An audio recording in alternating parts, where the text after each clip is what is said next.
Hello, I'm Chris Meyer from Chester Helping Hands. And I'm Trisha Paradis from the Springfield Family Center. And we're here with Vince Presciti at the Upper Pass Lodge, 420 Magic Mountain Access Road in Londonderry, Vermont. Vince, how are you today? I'm well, and yourself?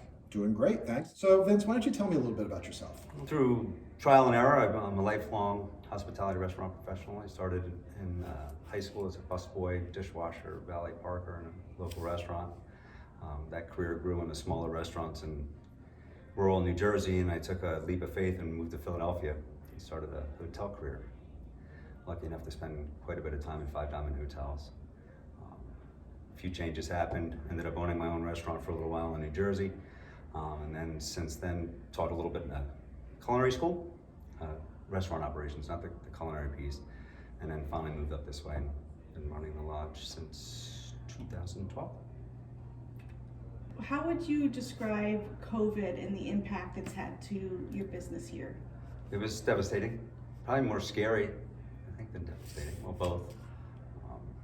For being as an innkeeper, early on, I was wondering if I'm jobless and homeless at the same time.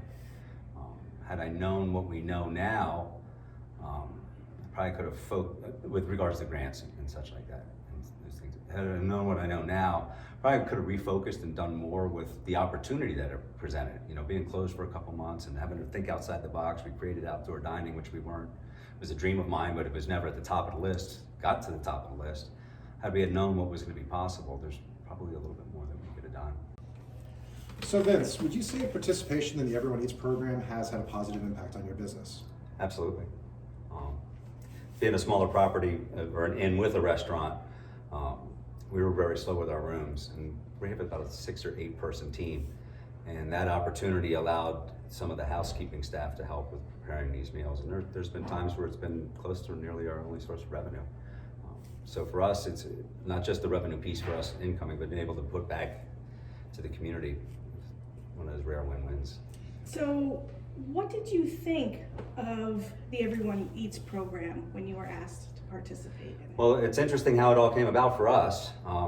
I wasn't as aware of it as I should have been, the whole program. I heard of it, but didn't know it was going to get connected to us. But one of our locals who enjoys our dinner says, hey, my brother's working with this program with the state. I think you'd be perfect for it. But instantly, it was a great opportunity to try to help out, which, being a smaller property, I don't get out very often. So it was good. So what would you say your favorite meal is that you've produced in the program so far? Thinking about that, I have personal favorites.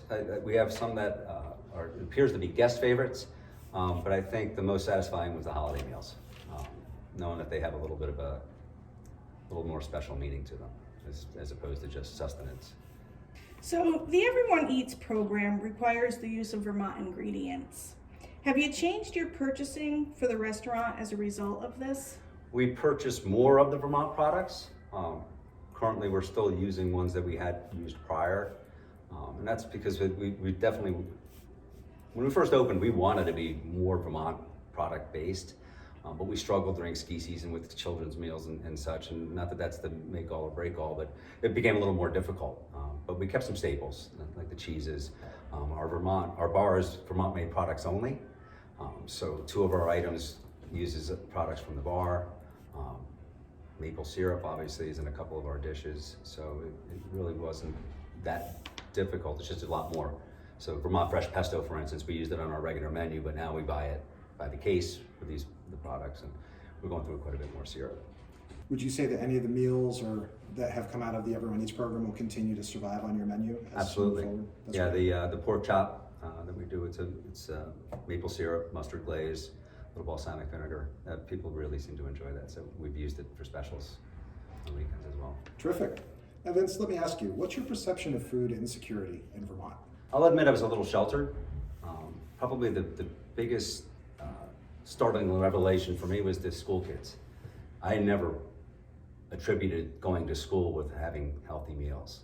And we have a couple part-time teachers, and many of our guests are teachers, and that kind of scared me because I woe is us, we have to sit home and we have to work from home on our laptops or whatever, or, we've got some different challenges for the restaurant, but I hadn't thought about the kids. So that's where I get concerned is, the children.